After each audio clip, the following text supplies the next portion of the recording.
Hey everybody, welcome back to Castlevania Dawn of Sorrow. Behold, my strength is back today. Yes! Thank you. That A little means bit of this technical video, difficulties. well, this video is instantly better than the last one. I wouldn't go that far. I'm just gonna say, redos, second time through, it has potential. Speaking of potential, while we are doing this, I am actually playing through the boss rush mode Oh, nice. as we speak. Okay. So, And, the boss we fought in the last video, good old Dimitri, loses his gimmick in boss rush mode. really, he can't absorb any magical attacks. No, I've tried several. That I did not know. And since we did fight him in the last video, I figured it was an appropriate time to make that comment. True. See, And I just found... did you fill them in on kind of what happened? Yeah, a little bit. A little bit? Okay, well, we recorded this the first time, what, a week ago, 2 weeks ago, somewhere around there? And I've kind of Yeah, forgotten about a what week we're ago. doing now. I know you, like you say, you just finished Dimitri, so I'm still trying to remember what we're supposed to be doing now. I actually did look before we started, and we are on our way to the next boss fight, which is going to give us the double jump. Oh, that's right, the Malphus, okay. Yep. And you just got the mini-devil, so outstanding. And, I just learned a way, which is potentially doable in normal gameplay, to cheese a future boss. Really? Yeah. Well, have we already recorded that video yet, or is it upcoming? It is an upcoming video, and when we get to it, I will make sure everybody knows. Yes, point that out. I'm kind of interested to see what you're talking about. Well, I recorded this video that we're all watching right now, and we've commentated on it once already, so I'm a little, Yeah. Well, I've seen this before. well, we had some good stuff going on in the commentary as well, but I don't know if we're going to be able to cover the same ground or not, because I really forget what we were talking about. Yeah, I think there was some talk about, which of the DS games did you like the most, which of the Game Boy Advance games did you like the most, and why. Right, I can dig it. Also, Quetzalcoatl there, the little bone dragon guy. I know, I remember that was a big talking point. He's one of the more annoying enemies of the game. Nobody likes him. No. He's you so do, you're tricky. lying. His jumping pattern is so random. He can go anywhere, basically, that you can, and it's just hard to predict where he's going to land. Yeah, boss door. All right. And that would be our Malphus fight. Small spoiler alert. But you already knew. Someone else. What am I talking about? We mentioned it earlier. We did.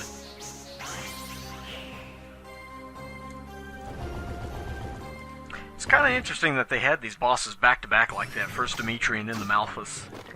I don't think there's actually a save room in between them, is there? There's one right next to the Dimitri fight, but there is not one in between. Right. But there's not really a whole lot you have to do to get from one to the other either. That's true. Also, I like the fact that Malphus here is just kind of... He started out as a boss in Symphony of the Night, and then he was reduced to a normal enemy in the same game, and here he is a boss again. Yeah, and he was Harmony of Despair also, just a normal little enemy. Yeah. And anything special about him. Which I do remember this, if anybody that's played Lords of Shadow, you actually fight, they revamp the Malphus fight, which is pretty cool. According to one of the games, they actually went and completely changed the Malphus history, and Malphus became female. That's probably Lords of Shadow, actually. Because I know she used to be like some kind of a witch or something like that, and she was cursed and turned into a bird, basically.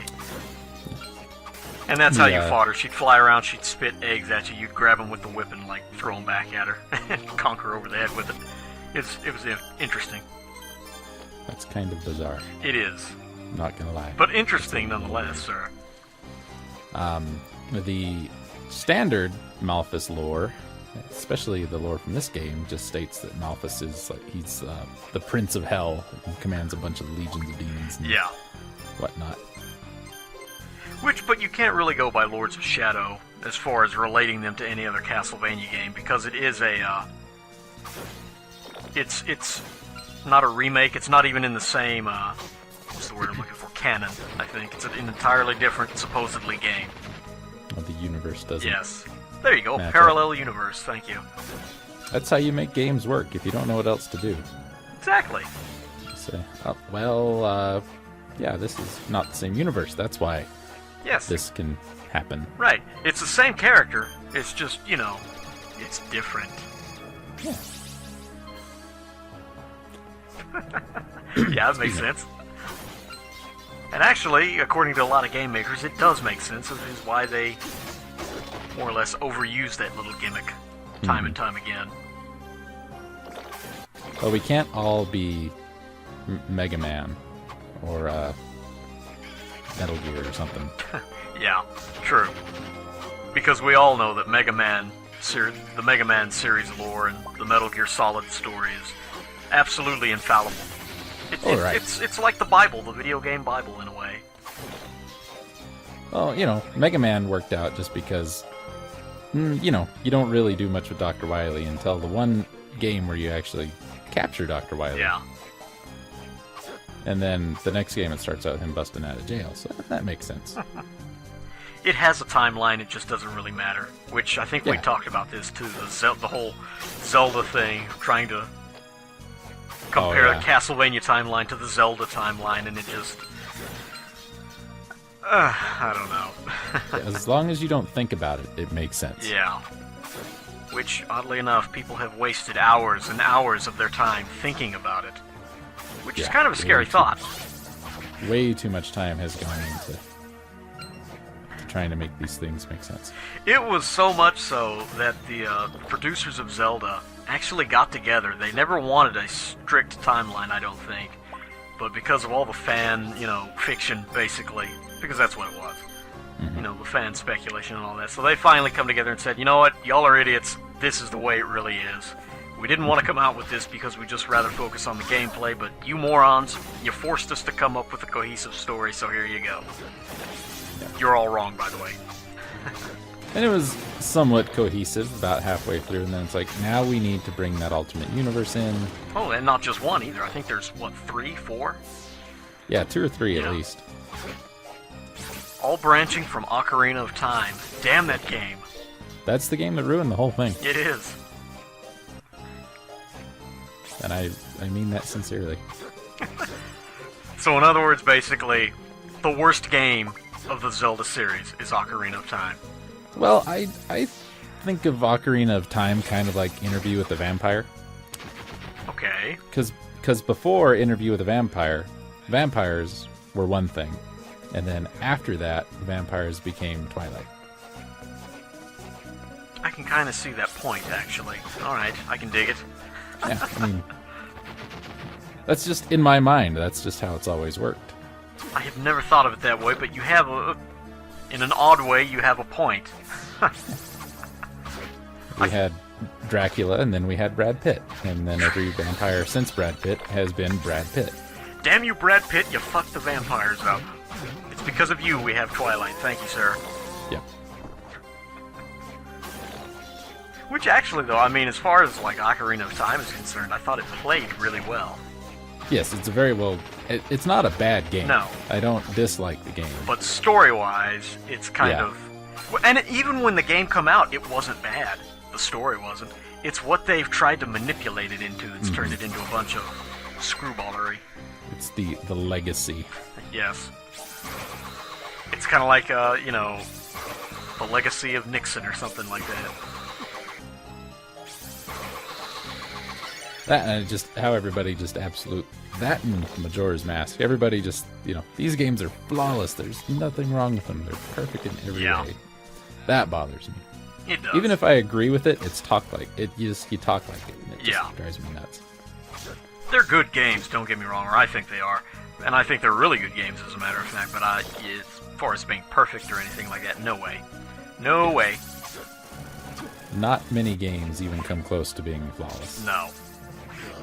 I don't think there is one. I mean, there's some that come damn close, don't get me wrong. but even the really good games, you look back like GoldenEye, it's renowned as being one of the best games out there, right? Even by today's standards. But I mean, even GoldenEye, there was some, for lack of a better word, fuckery going on with it, Yeah. It was not without its problems. Yeah. Which is why, really, it's like sites like IGN or anything like that, oh yeah, man, this is a 10 out of 10 game right here. Bullshit. So you're saying everything is perfect, huh? Yep. I doubt it. No one is going to complain if you say 9.5 out of 10. Well, the IGN fans would. Well, yeah, they don't understand decimal points. Yeah, you're probably right. Fractions are hard. Aren't they, though?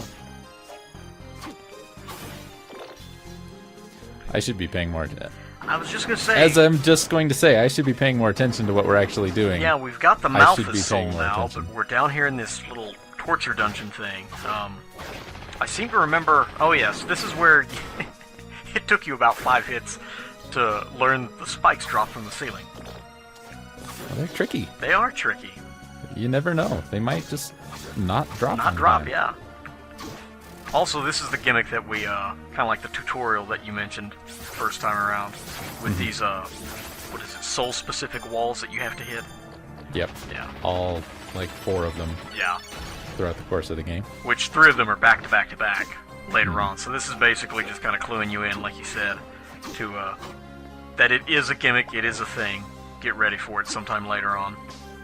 And, you don't have to do anything with them either. You can completely avoid them, completely ignore them. All that we had behind this one was a white dragon and a weapon. Yeah. And not a very good one at that either. No. But now, I will say that the puzzle that they use later on, also spikes, but the puzzle they use later on is required if you want to get anything other than the bad ending. I'm building up an immunity. A spike immunity? Yeah. You're like If those I get people hit enough, they won't bother me. You're like those people that walk across hot coals, the more I do it, the more calluses on my feet, the better I'll be able to do it. I don't think spikes work that way, Jason. It's only bad the first time. Sure. By then your nerves are numbed. Yeah. You just shrug it off. Soma, he is a tough man, I'll give him that. Spikes, fire, ice, none of it puts this man down. Nope. He's got this under control. Oh yeah. Still have no clue where we're headed. I think we're going to go do some item synthesis, I think. Maybe. Eventually we do some synthesis in this video. What I'm doing right now is just kind of exploring places I hadn't been. Now that I can double jump, I'm wondering, well, maybe there's places I can get to that I haven't been before. Fill in more squares of the map because, completionism is an important thing. You gotta have 100% of everything in this game. That's true. I mean, or you're not a Castlevania fan. Yeah, I like that explanation, actually. Yeah, if you don't 100% every Castlevania game, then you are not a Castlevania fan. Mario 3, you use a warp whistle? Don't even talk to me. Yeah, you're not my friend anymore. Tanuki suit, what? Come on, what is that? You gotta beat Bowser with a frog suit. That's exactly right. Hardcore all the way. Actually, I'd like to see someone do that now. I want to Is see it even someone beat possible Bowser to with a get to frog him suit. in the frog suit? I think there's like some weird jumps or something like that that actually prevents it. Or am I talking on my butt here? I think you could probably do it. You can get to him with a hammer suit. Yeah, Not true. that says much. Well, yeah, I mean, you can really go anywhere as a frog that you can if you're little, I guess, and you can reach him if you're little, so I guess it would work. Folks, if you can get to Bowser in Mario 3 and beat him with a frog suit, I would say leave a video response, but we can't do that anymore. The YouTube gods have decided. Yeah, when did this come about? Like a month ago. Yeah. Right they're after geniuses. I'm doing a project that required video responses. Yeah. They're geniuses. Yeah. But if you can do it. Email us a video. Yes, most definitely. I would be more than interested in seeing this. No cheating either. Anybody can do it if you cheat. Well, yeah, TASs don't count. Come on now. Also, we're getting more storyline here. Yep. Did a little research. I think we talk about this a bit in a future episode. Kind of the possible tie-in they could have done with Graham from Aria of Sorrow and Celia. Yeah. From what I actually was able to find, there is no connection between them at all in any way. Really? Yeah. See, that is a missed opportunity, I'm telling you. Yeah. IGA, you dropped the ball on that one, buddy. This game obviously is not canon. That's true. Yes, we'll pull the IGA stunt. It doesn't match up to my vision, so it's not canon at all. Yep. Well, I don't even know if these are the same people. They look nothing like they did in the last game. I know, that's right. I mean, the art style is just it's completely out of whack, man. This is Hammer's eyebrows are much less feminine here. Yes. Oh my God, yeah, they actually look like men in this one. Dear God, help us all. I talked about some of these in the last episode, so I'm not going to go too much into them. I'll just remind everybody, ranged weapons have range, but they do no damage. Yes. So, yeah. Basically, your powerhouses are your axes and your mace-type weapons, and your heavy swords, but they're so slow. Yeah. But they've got the wide arc on them, which is nifty, but they're so slow. Yeah, who needs it? Exactly. Which, I use the great swords primarily, but we won't get into that. Well, I did in the last game. Well, yeah, but they were much better in the last game, too. You could spam the whole backdash and jump strike thing. A lot easier. They nerfed, I think we talk about this too, but they nerfed a lot of the cheese mechanics from Aria in this game. Like, for instance, my little jump slash thing doesn't work with the heavy weapons in this game because you actually have to complete that animation when you fall. Yeah, yeah. And since I'm not good enough to do the backdash thing consistently, I don't even worry about it. And even the backdash thing is, in this game, you're only allowed to backdash once and do that. Otherwise, basically you swing your weapon, you can backdash once and swing it immediately again to get 2 quick hits in. But then you're prevented from backdashing anymore until you finish the attack animation. Maybe that's why I could never do it. Maybe I was anticipating being able to do it more. Yeah, no. And just thought I was failing. You can only backdash once in this game, which is one hell of a nerf, if I do say so. Well, yeah, that's alright, I suppose. Well, I think we're not. We looked at the door and we say, I don't want to go in there just yet. Let's go. Let's explore. I know where that goes. That's a demon guest house, yes? Yes, that is the other side of the sliding block puzzle. Oh, okay, yeah, right. Yeah, with all the dopey rooms. You've been to that in 3, right? No. Oh, we have not been there yet. No. Oh, spoilers, So- man, spoilers. Viewers, you'll just have to wait and see what it is we're talking about. Sliding block puzzle in a Castlevania game. What does that mean? It's not as interesting or as drawn out as we're making it sound either. It's rather underwhelming. Yeah. Oh, that's right. We've got our furry friend there in the background, the Yeti. We had to go find the Yeti. I don't think you've got the soul at this time, do you? No. No. But there's where we learn about him. Yeah, but it is the Abominable Snowman, so now we know where we can find him. We just need to find something to draw him out with. He's got a hankering for a hot meal, I'll bet. I would say that's a good wager, yes. So you've been playing through this I have. recently. How far are you up to as of this point? As of this point, I am... It's right before I get the Paranoia Soul. I'm trying to grind the Ukobak Soul, because I don't have that yet.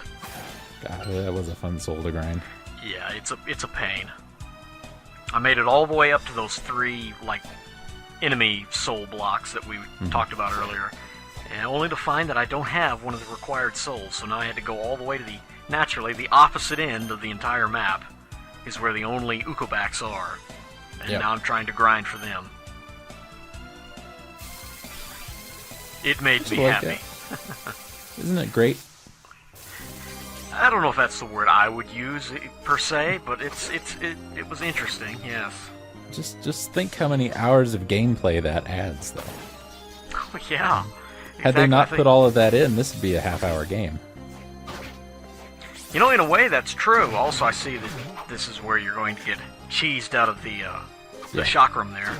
Thanks, monster. Because the creature decided to give you a little a noggin rub. They just squeezed my head. Wasn't anything I could do. He's just trying to say, you know what, Soma, man? Good job, buddy. He was that guy in college. Yeah. You all know who I'm talking about. Probably dressed about the same, too. Went to all the after parties. Never went to anything else. And never got invited to one, either. Yeah. Just shows up. How does this guy know we're having a party? Damn it! He's supposed to be in Illinois. Here we are in Texas. How'd he know we're here? 6-pack of Keystone Light and 4 of them are gone. Brought some beer. Yeah. I know that guy. We all know that guy. I used to be that guy for about a month. Well, you grew out of it. Sure, but yeah, that didn't take long. Yeah. Why doesn't anybody want to be my friend anymore? Yeah. Well, finally I realized, you know what? I haven't been invited to one of these parties that I've been to. Why? And it was that question that led me on the path to redemption, buddy. Wish I knew where we were going. Well, we're back in the garden, so I guess that's... Oh, I think there's a... when we were looking at the map, there's a section that had not been explored, and I think it's right down there. Okay, yeah, I know. Alright, yeah, we should be headed towards the, not the subterranean hell, but I think the condemned tower, maybe? I think that's where we're supposed to be going now, anyway, let's put it that way. Supposed to and are two different things with me. Yes, well, I mean, this game, it doesn't offer a lot in the way of sequence breaking, but by God, you're going to find what it does offer. Yeah, I was actually considering starting a new save and going through and doing some of the sequence break stuff you have told me about, doing some of these videos. Such as? Remind me. I've forgotten already. The demon guest house, when you go through the first hallway, there's one platform you can't quite reach. Oh, yeah, yeah. And you can, like, if you've got the double jump or whatever it is, I think you can, or you can damage boost or something to get up there. Yeah, that's, I think you said if you let that peeping eye hit you, you can get up there. I think so, yes. I know there's another sequence break that I did, like, unintentionally the last time I was playing it, the day before yesterday. You know how you fight, what is it, his name is the boss of the clock tower, the time guy? Oh, yeah, Zephyr. Zephyr, yeah. You're actually supposed to fight him after the fish boss. Really? Yeah, I was noticing the magic seal, and the magic seal for the fish boss is like a level 3, and the one for the clock tower is 4. Huh. And I did that out of order, accidentally. I don't know if you do that here or not. I do. Yeah, well, look at that, sequence breaking and you don't even know it. Huh. You, sir, you've played Metroid before, haven't you? It's like second nature to you now. Yeah, once or twice. Once or twice. I got pretty good at that first game. With the first one, now that's an accomplishment in and of itself. There's not as much you can do, but there's a hidden ice beam you can get early on that lets you get the various suit really early. Yeah, yeah. Even back then, they had sequence breaking. You have to do a little bomb jump thing to get out of some lava. Yeah. End of the video, by the way, ladies and gentlemen, and we're talking about Metroid. Aren't you glad you brought me in for a good derail? Yeah. Like I said, much better than the last one. Once again, I'm not putting my money on that, but hey, I'll go for it. Why not?